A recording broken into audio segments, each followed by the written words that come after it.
Great. இவங்க எல்லாம் உனக்கு அவர் தான் மாப்பிள்ளை பார்த்திருக்காங்க.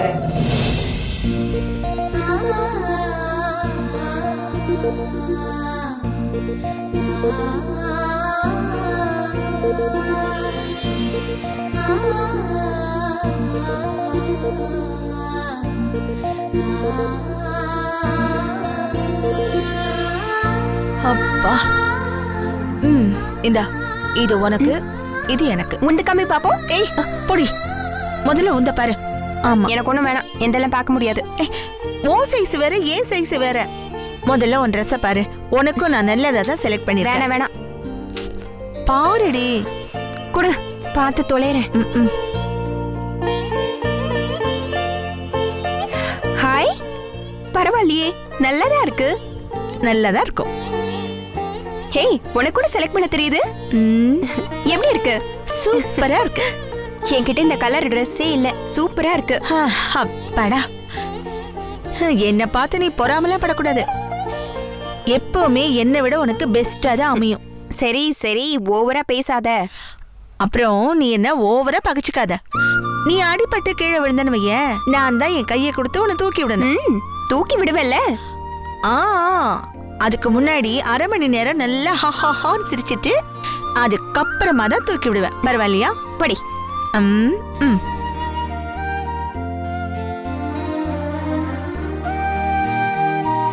நிம்மி, என்ன? நான் இன்னைக்கு அந்த பாஸ்கரை பார்த்தல்ல. அதாண்டி, அந்த பாஸ்கரை பார்த்தல்ல. பாஸ்கரை பார்த்தல்ல. என்னடி? ஆமா, பார்த்தேன். இந்த சன் டிவில சண்டே சண்டே மகாபாரதம் வருதுல்ல, அதுல வர்ற துரியோதன மாதிரி கம்பீரமா இருக்காரு. சரி, அவரை பத்தி நீ என்ன நினைக்கிற? ஆல் ஸ்மார்ட்டா இருக்காரு, நல்லா பேசுறாரு, அழகா சிரிக்கிறாரு. என்ன விடு, உனக்கு பிடிச்சிருக்குல்ல? பிடிச்சிருக்கு. ஒரு பொண்ணு எப்போ ஃபிட்ஸ்ல இருந்து காப்பாத்தினாரோ, ஓஹோ, அப்பவே அவரை பார்த்து நான் ரொம்ப இம்ப்ரெஸ் ஆயிட்டேன். ஆமாண்டி, நான் ரொம்ப இம்ப்ரெஸ் ஆயிட்டேன். இந்த காலத்துல கத்தி கத்திரி கூப்பிட்டா கூட ஹெல்ப் பண்ண ஒருத்தன் வரமாட்டான். ஆனா அவரு எவ்வளோ நல்ல மனசோட ஹெல்ப் பண்ணாரு. இப்படி ஒரு ஆளை இதுக்கு முன்னாடி என் வாழ்க்கையில பார்த்ததே இல்லை. ரொம்ப மனிதாபிமானம் உள்ள ஆளு. அதெல்லாம் அப்படியே ரத்தத்துல ஊறி வரணும்ல. அப்படியே பப்ளிசிட்டிக்காகலாம் எல்லாராலையும் பண்ணிட முடியாதுல்ல. நல்ல மனசுள்ள புருஷன் அமைஞ்சிட்டா அதை விட வேற என்னடி வேணும்? சரசக்காவுக்கு ஒரு சுபமாமா அமைஞ்ச மாதிரி உனக்கும் ஒரு புருஷன் அமைஞ்சிட்டா நீயும் கொடுத்து வச்சவதான். ஏய், அதெல்லாம் ஓகேதான். நானே சரசக்கா கிட்ட சுப்பு மாமா நல்லவரு அப்படி இப்படின்னு சொல்லி சுத்திட்டு இருந்தேன். அப்படி சொல்லிதான் நானும் மாட்டிக்கிட்டேன். என்ன ஒரே புடியா புடிச்சுட்டா. கேட்டதுக்கு நீ தானே சுப்பு மாமா பிடிக்கும்னு சொன்ன, அதனால அப்படியே கட்டிக்கோன்னு பெரிய கல்லா தூக்கி என் மண்டை மேல போட்டுட்டா.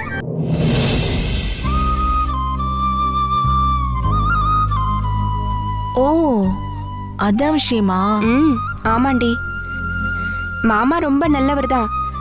ஆனா அதை அடிக்கடி சொல்லி அக்காவை தூண்டி விட்டு நீ அவ வலையில மாட்டிக்காத. நீ எதுக்கும் மாமா கிட்டயும் கொஞ்சம் அளவோடவே இருந்துக்கோ. நான் ஓவரா பழகினதுனால தான் எனக்கு இவ்வளவு பெரிய பிரச்சனையும். நீ சொல்லிட்டல, இனிமே நான் பாத்துக்கிறேன்.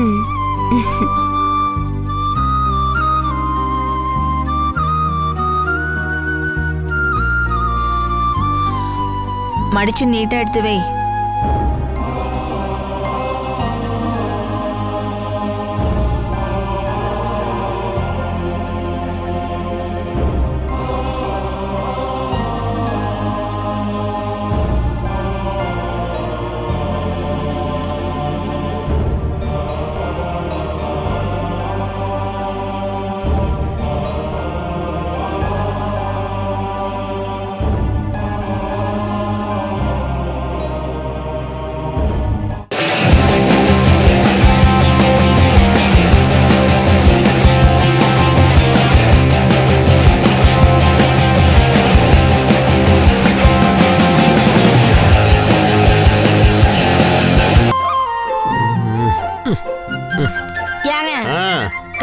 கழுவுற மிளகாத்தூள் அவ்வளவு நல்லா இல்ல, அதனால நானே மிளகாத்தூள் அரைக்கிறதுன்னு முடிவு பண்ணிட்டேன். சரி, இதை கொஞ்சம் நைஸா அரைச்சிட்டு வந்துருங்க. என்ன நைஸானா? ஓ, யாருக்கும் அடையாளம் தெரியாம தலையில முக்காடு போட்டுக்கிட்டு நைஸா போய் அரைச்சிட்டு வரணும், அப்படிதானே? என்ன ராசா சாப்பிட பொருள் இப்படி தட்டி விட்டுட்ட? தட்டி விடுறதுக்கு கோவப்படல, என் வாழ்க்கை கெடுக்கிற. என்னையா சொல்ற? ஏமா ஏமா என்ன நிம்மதியா வாழ விட மாட்டியா நீ?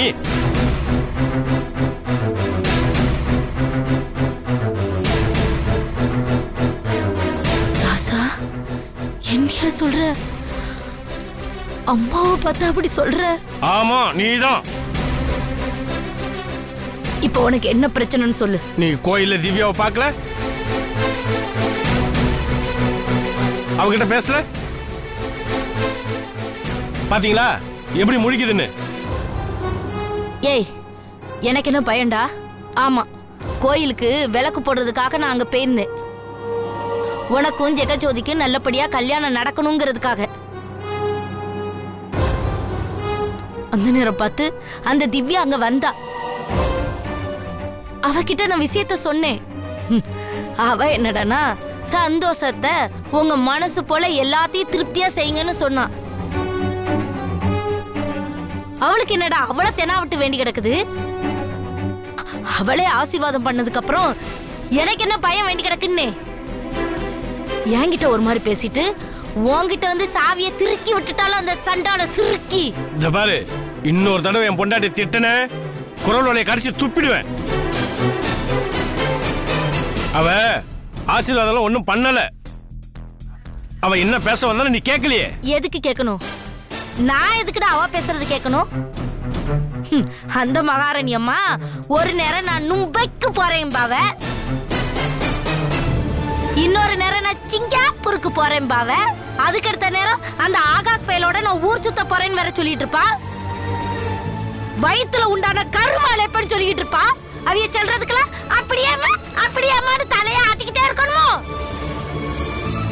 உனக்கு வேணா உன் பொண்டாட்டி பேசுறது பெருசா தெரியலாம், ஆனா எனக்கு அப்படியே ரத்தம் கொதிக்குது பாத்துக்க. இந்த பாரு, இன்னொரு தடவை எனக்கும் ஜோதிக்கும் கல்யாணம்னு திவ்யா கிட்ட சொல்லி பாரு, நடக்கிறதே வேற. என்னடா நடக்கும்? அப்படித்தான் சொல்லுவேன். நிரந்தரமா? அப்ப நான் வீட்டு விட்டு போயிடுவேன். ராசா, என்னையா என்ன பேசுற? ஆமா, நிஜமா தான் சொல்றேன். நீ பேசாம வாய மூடிட்டு இருந்தியானா திவ்யா குழந்தை பெற்று கொடுக்குற வரைக்கும் மறுபடியும் இந்த வீட்டுல வாழறதுக்கு நான் ஏற்பாடு பண்ணுவேன். நீ போய் அங்கங்க ஆட்டிய களைச்சிட்டு இருந்த அப்புறம் நான் நிரந்தரமா கண்காணாத இடத்துக்கு போயிடுவேன். டேய் அறிவு கட்டவன, என்னடா நினைச்சிட்டு இருக்கீங்க நீங்க ரெண்டு பேரும்? எங்களை மடையா முட்டாள் நினைச்சிட்டு இருக்கீங்களா? திடீர்னு பிரிஞ்சு போறீங்க, திடீர்னு சேர்றீங்க, ஏன்னா அப்படி எங்க ரெண்டு பேரும் பைத்தியமாக்குறீங்க? தோளுக்கு மேல வளர்ந்த புள்ளையாச்சே அடிக்க கூடாதுன்னு பாக்குறேன், இல்ல நான் நடக்கிறதே வேற. அப்பா பின்ன என்னடா அந்த திவ்யா கூட வாழ மாட்டேன்ற, இன்னொரு பொண்ணு கட்டிக்க தயாரா இருக்க, அவளை கல்யாணம் பண்ணி அவ கூட வாழ மாட்டேன்ற, ஏன்னா நினைச்சிட்டு இருக்க மனசுக்குள்ள? நல்லா சொல்லுங்க. ஆம்பளை பிள்ளைய பெத்து வளர்த்து அதுக்கு கல்யாணம் பண்ணி கொடுத்துட்டு அதுக்கு ஒரு வாரிசு வருமா வராதான்னு நினைச்சு நாம திறமை செத்துட்டு கிடக்கும். இதுங்க ரெண்டும் நம்ம கிட்ட ஆடு புள்ளி ஆட்ட ஆடிட்டு கிடக்குதுங்களோ? டேய் ஒண்ணு சொல்ற கேட்டுக்கடா, இனிமே திவ்யாவே இந்த வீட்டுக்கு வந்தாலும் அவன் நம்மளுக்கு வேண்டாம். மரியாதை தூக்கி எறிஞ்சிட்டு அந்த ஜோதி கல்யாணம் பண்ணிக்கிற வழியை பார். உன் மனசு அந்த பக்கம் திருப்பு, என்ன இல்லன்னா உன்னை உண்டில ஆக்கிடுவேன் ராஸ்கல். ஏய் உனக்கும் சொல்றேன் கேட்டுக்கடு, அந்த ஜோதி இங்க அடிக்கடி வந்துட்டு போட்டோம், நம்ம அடுத்துக்கிட்ட வேலைகளை பார்ப்போம், புரியுதா? ஏங்க இன்னைக்கு தான் நீங்க எனக்கு புருஷனா ஒரு பிள்ளைக்கு அப்பாவா கரெக்டா பேசிருக்கீங்க.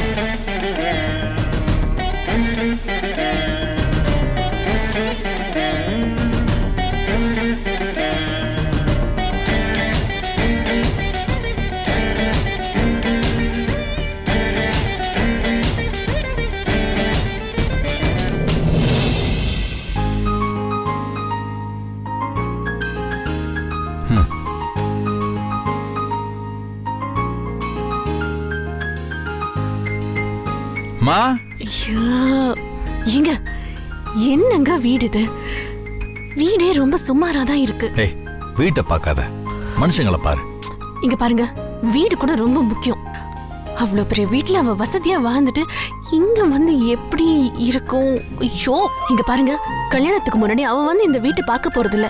நம்ம தானே எல்லாத்தையும் பார்த்து முடிவு பண்ணணும். என்னங்க இது? பாரு, அவளுக்கு மாப்பிள்ளைய பிடிச்சிருக்கு. நீ ஏதாவது குறை சொல்லணுமே சொல்லாத. வாயை மூடிட்டு பேசாம இரு. அதுக்கு நான் பேசாம சொல்றேன். இரு.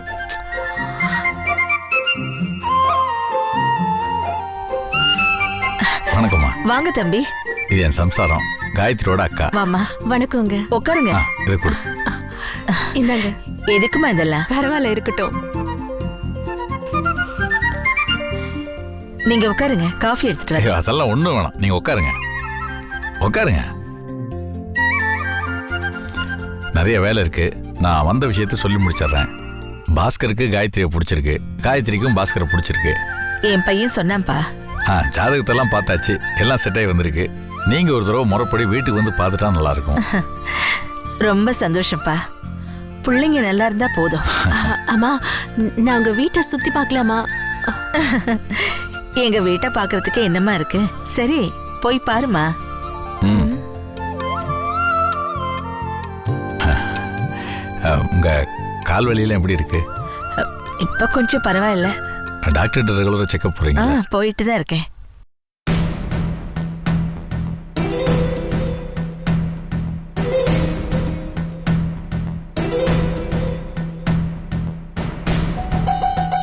என்னது இது? துணி எல்லாம் ரூம் ஃபுல்லா கண்ணாபின்னு போட்டு வச்சிருக்காங்க.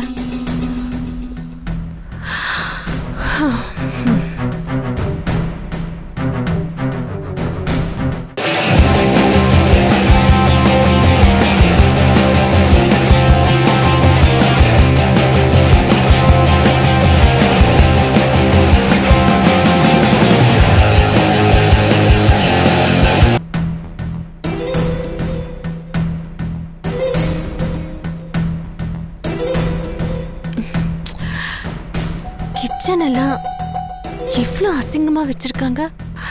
ஒரே தூசியா வேற இருக்கு. பாஸ்கர் எத்தனை மணிக்கு வருவாங்க? அவன் வரது கொஞ்சம் லேட் ஆகும்.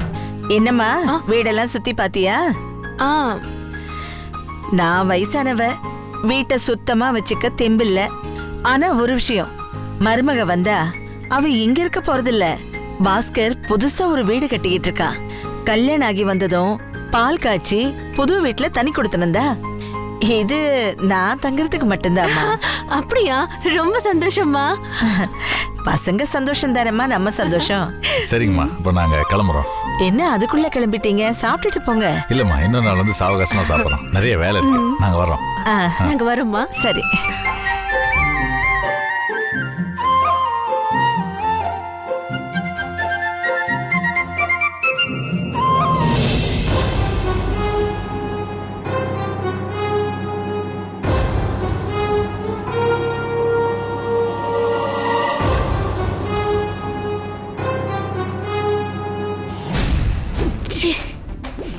அண்ணன் எங்க போயிட்டான்?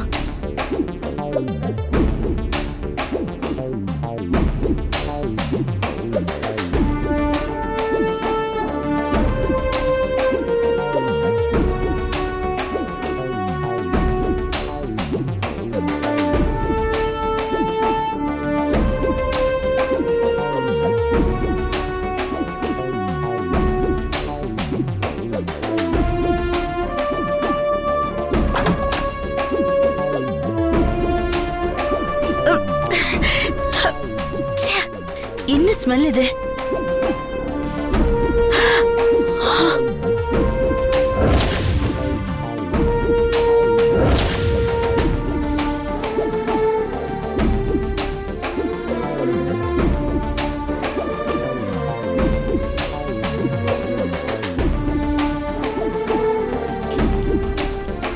இவ ரூம்குள்ள ட்ரிங்க்ஸ் பாட்டில் இருக்கு. ஆகாஷ் தண்ணி அடிச்சிருப்பான் போல இருக்கு. ஐயோ, அவனுக்கு இப்பத்துல இருந்து இந்த பழக்கம். ஒருவேளை வேற யாராவது இந்த ரூம்குள்ள வந்திருப்பாங்களா?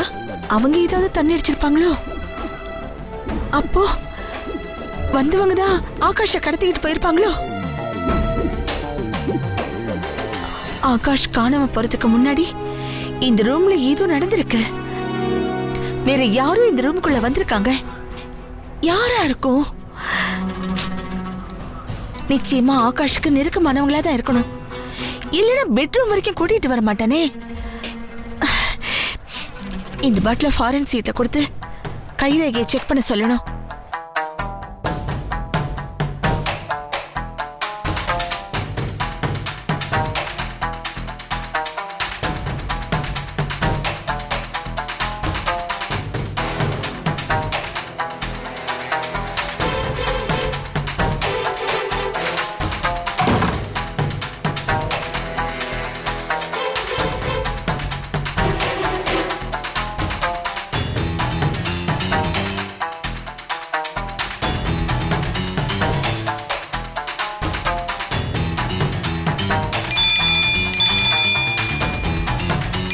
இவ வேற போன் பண்றாளே.